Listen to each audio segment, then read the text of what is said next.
오늘 하나님 말씀의 제목은 복음의 자유를 누리라입니다. 세상 사람들이 생각하는 크리스찬의 삶은 무엇인가에 얽매이는 삶이 아닌가 생각을 하게 됩니다. 쉽게 말해서 예수 믿는다 그러면, 교회 다닌다 그러면 뭐는 해야 되고 뭐는 하지 말아야 되고, 어떤 그런 두잉에 대한 리스트가 참 많은 것을 보게 됩니다. 그런데 예수님은 요한복음 8장 32절에서 이런 말씀을 하셨죠. 진리를 알지니 진리가 너희를 자유케 할 것이다. 여기서 말하는 진리는 바로 예수님을 가리킵니다. 이 땅을 만드시고 지으시고 운행해 가시는 그 예수님을 알아가는 것, 그분과 만나고 교제하는 것을 어떻게 정의하셨냐면, 뭔가 속박을 당하는 것이 아니라 자유를 누리는 것이다, 기쁨을 누리는 것이다, 감사가 넘치는 것이다 라고 주님은 그렇게 말씀하셨다는 거죠. 그렇다면 여러분은 크리스찬으로서 이러한 자유와 기쁨을 맛보며 이 자유의 삶에 동참하고 계신지 한번 질문을 드리고 싶습니다. 코리 텐 붐이란 여성이 있는데요, 이분은 네덜란드 여성입니다. 2차 세계대전 당시에 유대인들을 돕는 가운데 발각이 되어서 나치 수용소에 끌려간 크리스찬 여성입니다. 이곳에서 온갖 수모와 고초를 당하는 가운데 모든 가족들이 다 죽임을 당하게 되고요, 이 여성만 해방을 혼자 맞이하게 됩니다. 주님을 위해서 내 삶을 어떻게 드릴까를 고민하다가 신학교를 다니게 되고요, 신학교를 졸업할 즈음에 주님께 묻게 되죠. 주님, 제가 어떻게 살아가길 원하십니까? 하나님이 이런 마음을 주십니다. 독일에 가서 복음을 전해라. 이 여인은 이렇게 대답합니다. 주님, 독일만은 안 됩니다. 독일 사람들이 제 가족을 다 죽였습니다. 제 사랑하는 언니도 죽였습니다. 그런데 제가 거기에 가서 어떻게 복음을 전할 수 있겠습니까?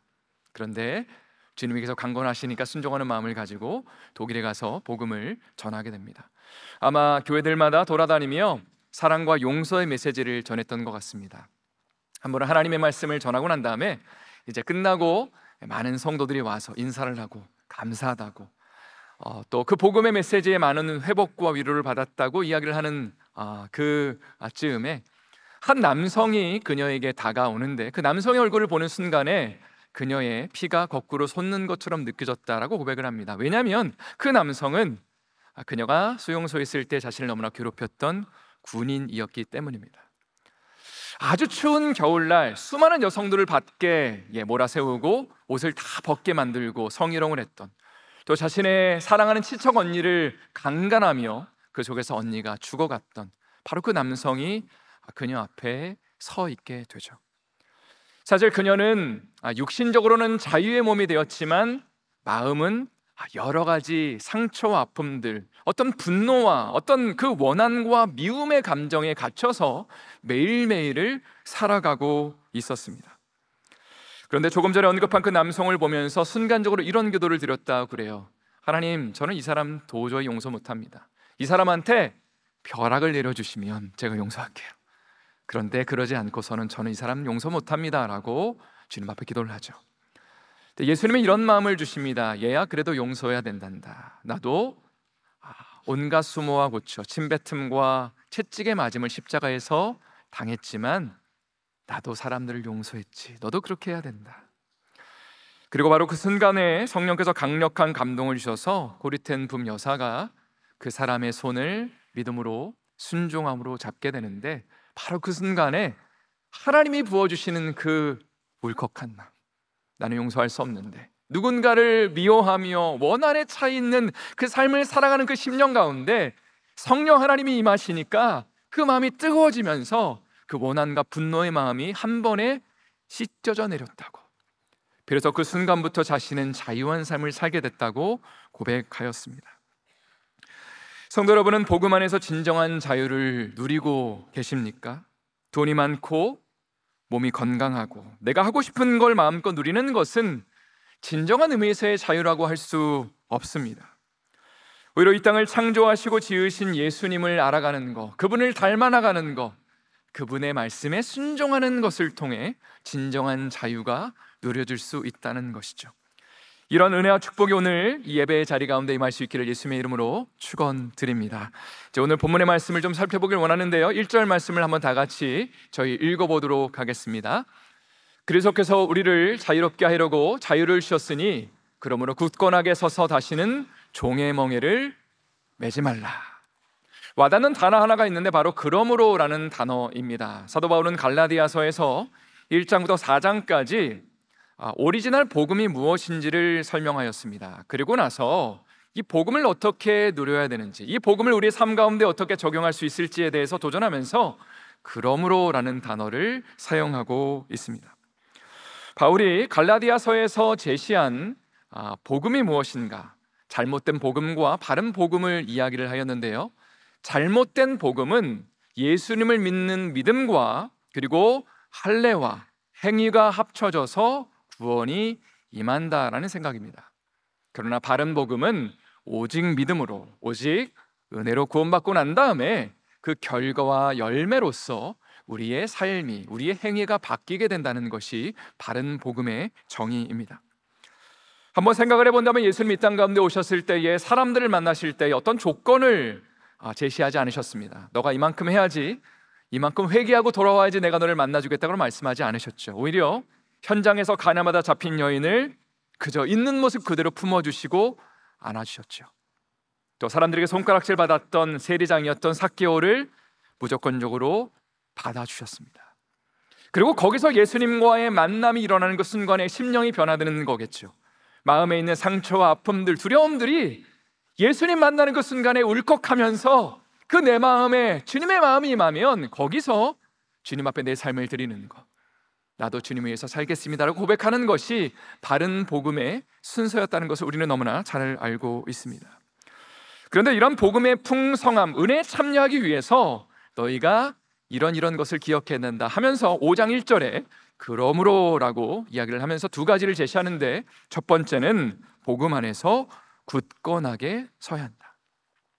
다른 기초 위에 서서는 안 되고 복음의 기초 위에, 은혜의 복음의 기초 위에 서야 된다라고 이야기를 하고요, 두 번째는 다시는 종의 멍에를 매지 말아라.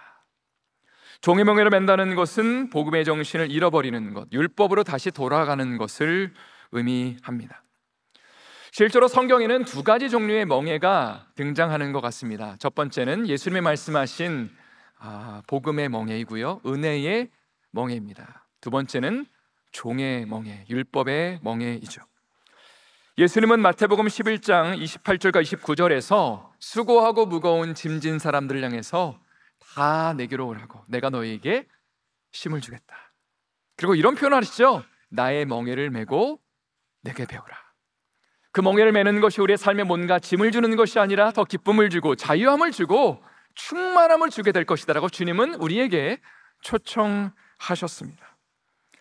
그런데 종의 멍에를 맨다는 것은 반대의 순서로 이 복음을 접근하는 것입니다. 무조건적인 은혜 가운데 주님을 만나고 난 다음에 내 삶을 드리는 것 순서가 아니라 내가 뭔가를 해야지만 주님께 인정받을 수 있다고 생각하는 거죠. 율법을 행함으로, 할례를 행함으로 주님 앞에 인정을 받을 수 있다고 생각하는 것이 종의 멍에를 매는 것입니다. 예를 들어서 우리가 어떤 특정한 죄의 문제와 싸우고 있다면요, 이런 사실 기본적인 마음이 있습니다. 이 문제를 해결해야지 주님 앞에 내가 인정받을 수 있다. 이 문제를 내가 좀 하나님 앞에 깔끔하게 좀 처리해야지 주님, 내가 온전히 주님 앞에 온전한 삶을 살 수 있다라고 생각하는 경향이 저와 여러분에게 있다는 것입니다. 그러나 복음은 근본적으로 우리에게 이렇게 말을 합니다. 우리의 힘으로는 죄의 문제를 해결할 수 없다고 말을 하죠. 우리 안에 있는 열등감이나 자기 연민이나 죄책감이나 우울함의 문제들, 밤새도록 고민하며 아파하는 그 심령의 문제들, 그 연약함의 문제들을 우리는 해결할 수 없다고 선언하는 것이 복음의 메시지입니다. 오히려 나의 할 수 없음을 인정하고 예수 앞에 나가는 것이죠. 주님, 나는 부족합니다. 나는 파산한 자와 같습니다.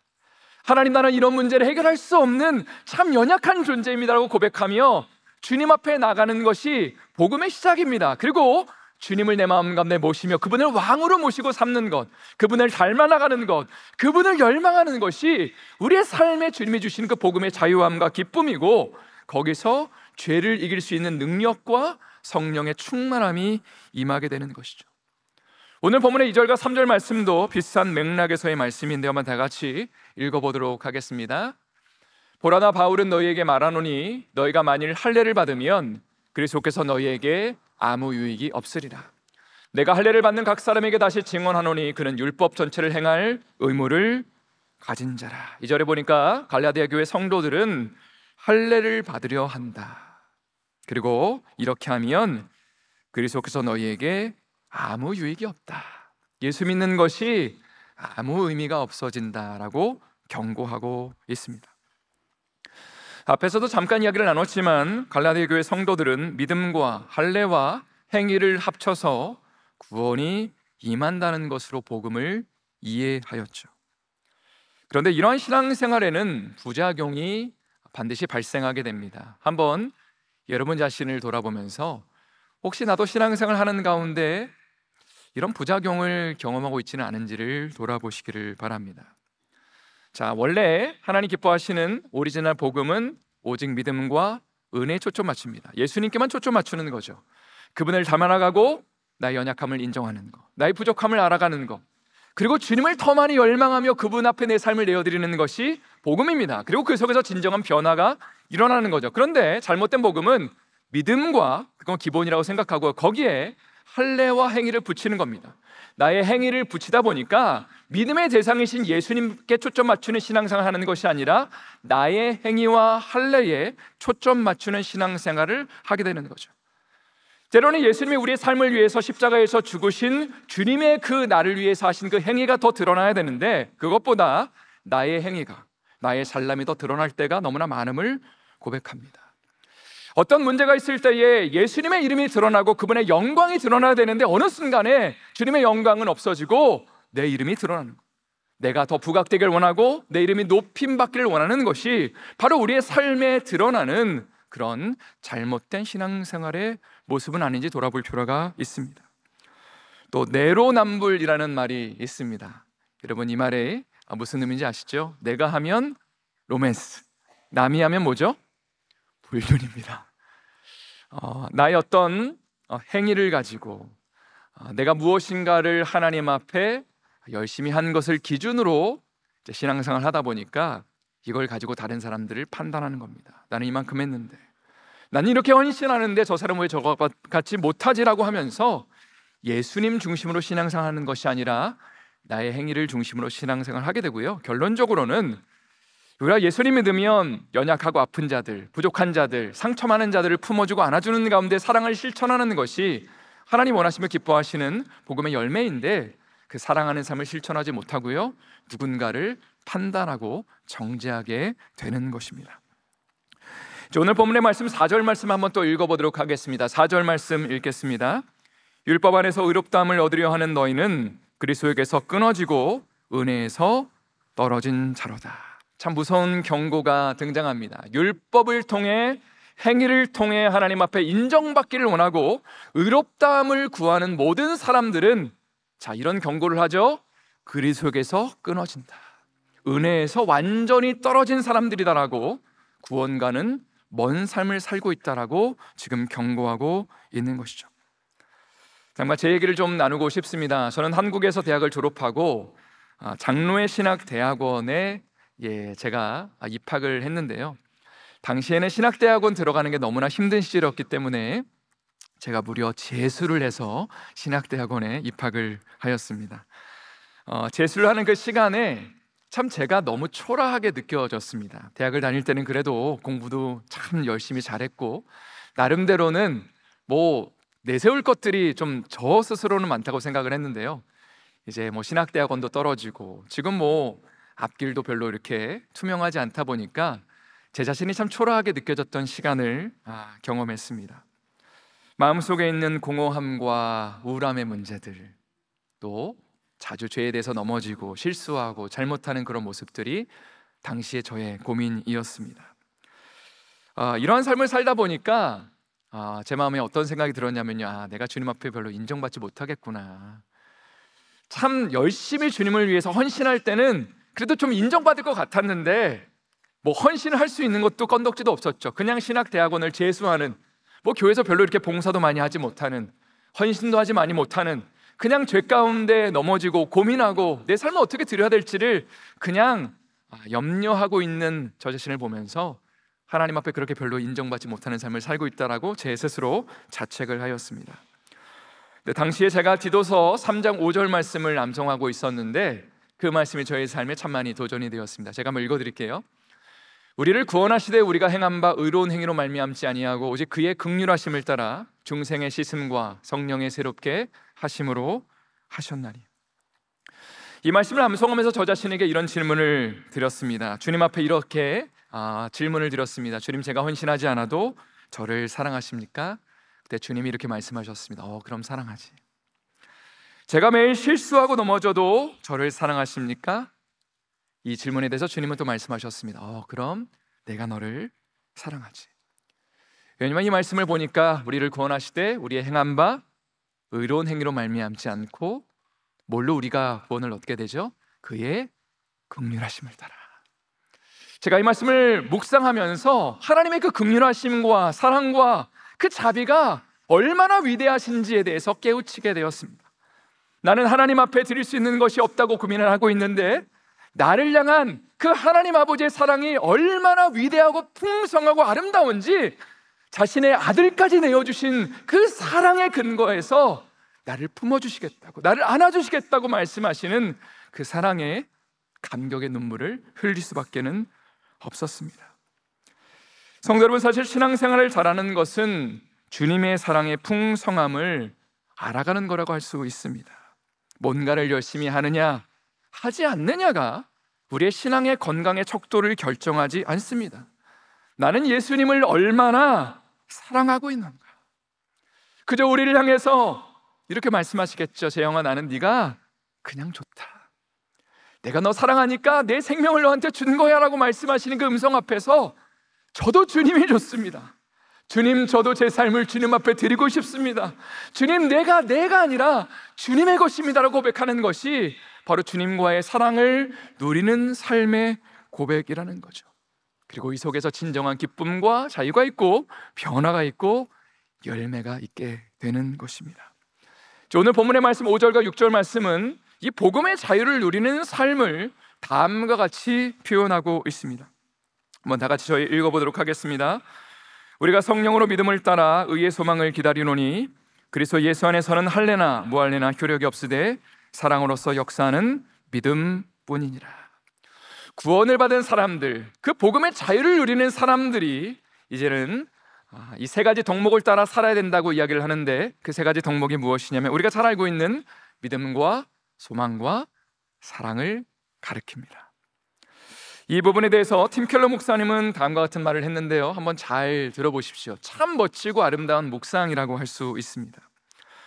우리는 5절 말씀을 깨달을수록 6절 말씀대로 살게 됩니다. 은혜로운 구원을 기뻐할수록 더 사랑과 감사에 이끌리게 되죠.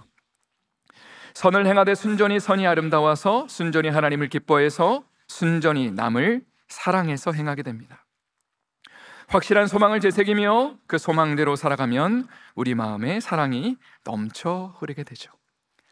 자, 참으로 아름다운 표현이 등장합니다. 5절에 나오는 것처럼 우리가 예수님을 향한 믿음을 더 굳건하게 하면 할수록, 그분을 사랑하면 사랑할수록, 그분을 열망하고 닮아갈수록, 그리고 천국의 소망을 더 우리 마음 가운데 새기면 새길수록 6절에서 자연스러운 결과가 나타나게 되는데 그게 뭐냐면 바로 누군가를 향한 그 사랑을 실천하게 된다.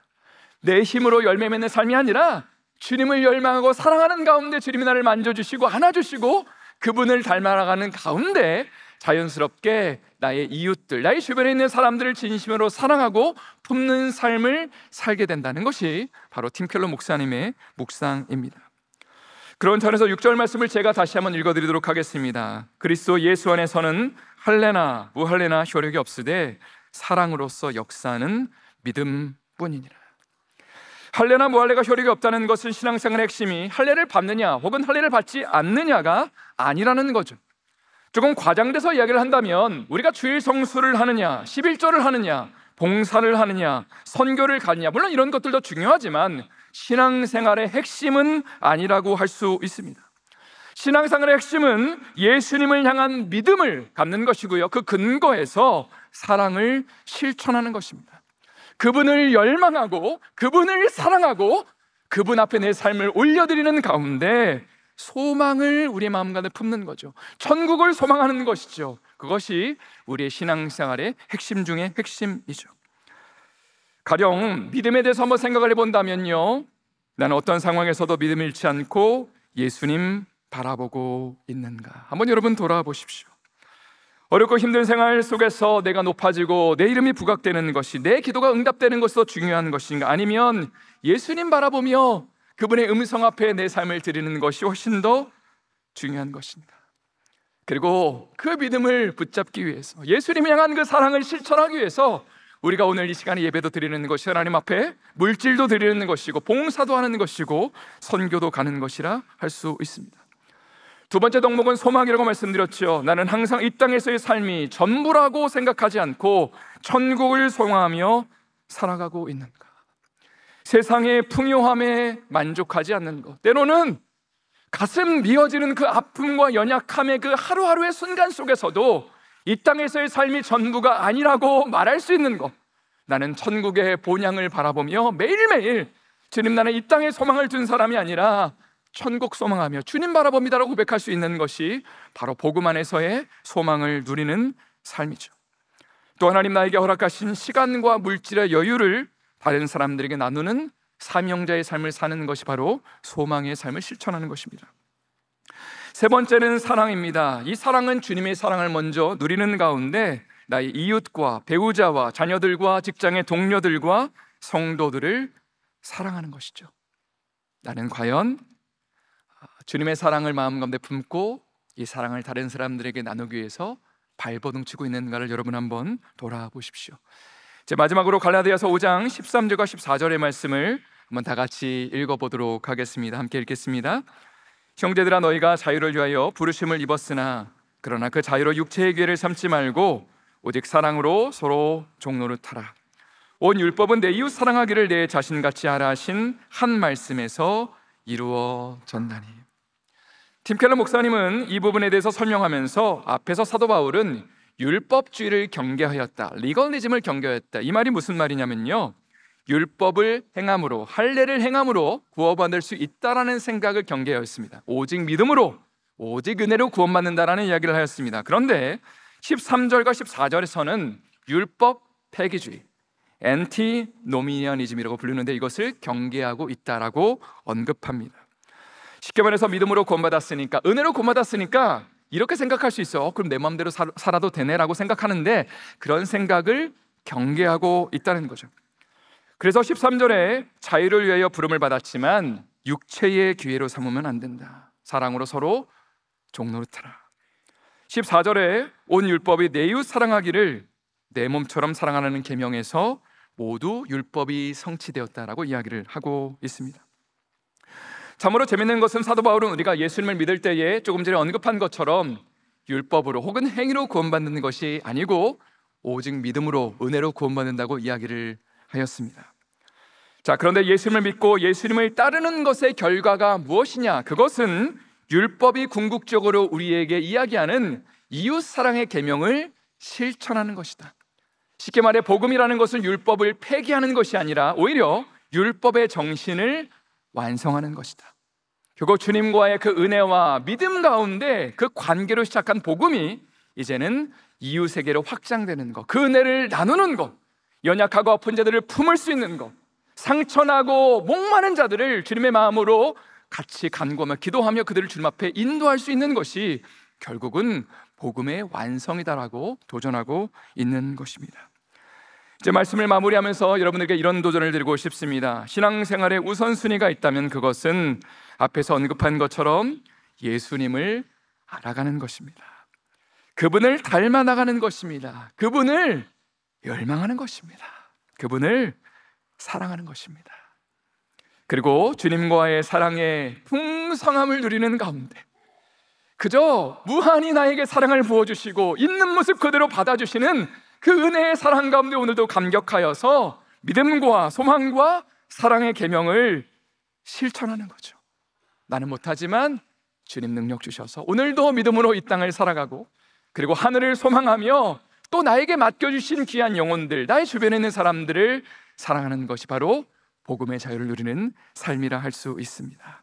이런 은혜와 축복이 여러분의 삶 가운데 넘쳐날 수 있기를 예수님의 이름으로 축원드립니다. 다시 한번 예수님의 이름으로 축원드립니다.